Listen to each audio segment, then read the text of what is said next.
KUGAN CASSIUS for Eiffel TV in association with Macklin's Gym Marbella. We're at the Lee Purdy benefit dinner here in Chigwell. With me, I have Lee Purdy. How are you, Lee? Yeah, not bad, mate. Not bad. It's been a bit of a mixed night for you because obviously this is sort of signals the end of your career. 26 fights, 20 wins. First of all, are you satisfied with your career as a whole? More than satisfied with what I've done. You know, not many people know that. You know, when I first turned pro, I had no ambitions of becoming British champion, fighting for world titles. I just done it because I love doing it. You know, and time went on, and I was winning fights, I was knocking people out, and it all changed when I had the chance to fight Craig Watson, a massive underdog. Knocked him out, and I was put myself right in the mix. And then, obviously, it just went on from there. Had big fight after big fight, and you know, I'm really happy with the way my career turned out. And you know, I'd have liked to I've given it one more go because I believe there was more to come. But you know, that's the way the cookie crumbles sometimes. Obviously, a quite notable thing about your career is that the fact that you had no amateur experience, and you know, you sort of found your way in the unlicensed circuit for a while. But where was the turning point of that unlicensed circuit and thinking, I want to be a professional boxer? Well, I had 6 amateur fights when I was 11. I broke my arm and I had a big gap from I didn't put a glove on until I was 17. Found my first trainer, Russell Smith.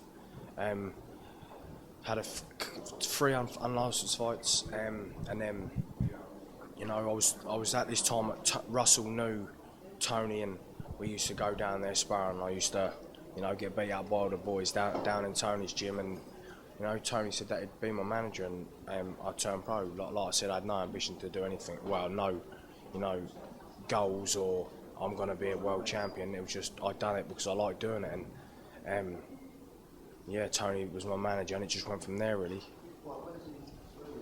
You've been in some notable fights in your career. One that stands out, obviously not a great night for you as in result-wise, but the Denton Vassell fight was an absolute one of the best fights in British boxing over the recent years.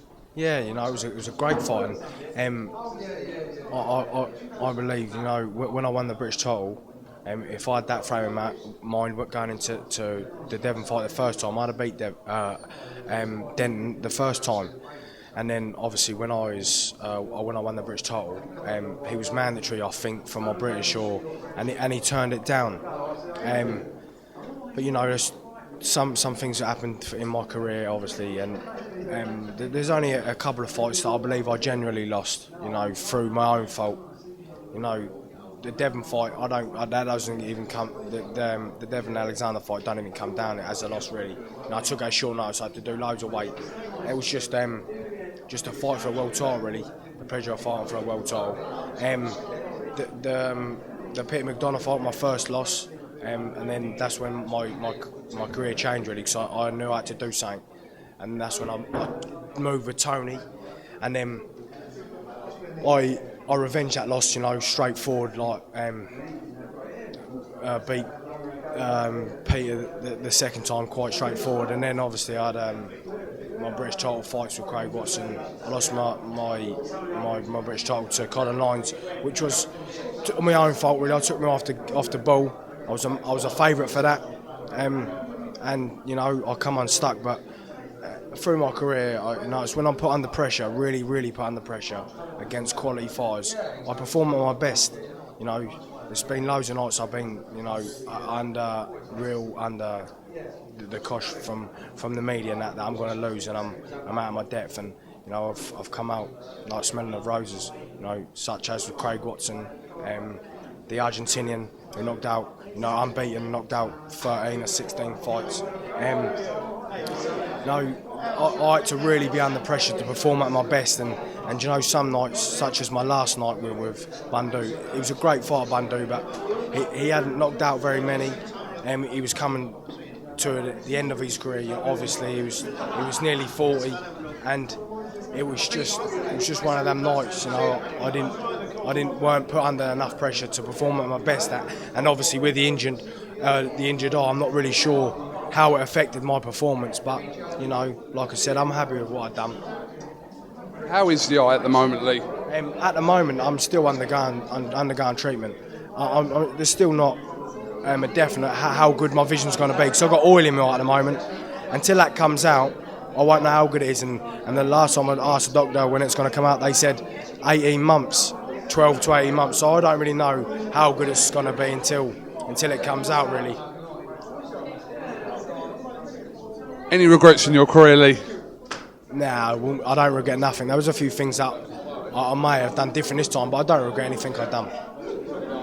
All right, well, listen, like I said, it's you know, you had a 26-fight career and you've accomplished what some people would have dreamed of. So, as I said, you had that night in Atlantic City, a few disappointing nights along the way, the Bundu, the Colin Lyons defeat, but all in all, to be honest, you've spoke to me more now since you retired than in interviews in the past. But it's a great turnout here tonight, so you must be pleased that people are coming to sort of, it's a celebration of your career, what you've had. You know, I'm really pleased, you know, and I've got fans that, you know, support me from right from the very beginning right to the very end, and you know, I'm really happy and blessed to be where I am. Will you continue a career in boxing in some sort of way? Would you like to do that? I can put something back in boxing, but I don't know yet. We'll see how things pan out, and we'll go from there, really. Always come and work for us at IFL TV. Lee. You're going all over the world at the moment. We're trying. Yeah, well done. Right, Lee Purdy, listen, have a great night, and thank you very much for talking to IFL TV, and we'll hope to catch up with you in the near future. Cheers, mate. Cheers, Coog. Cheers, mate.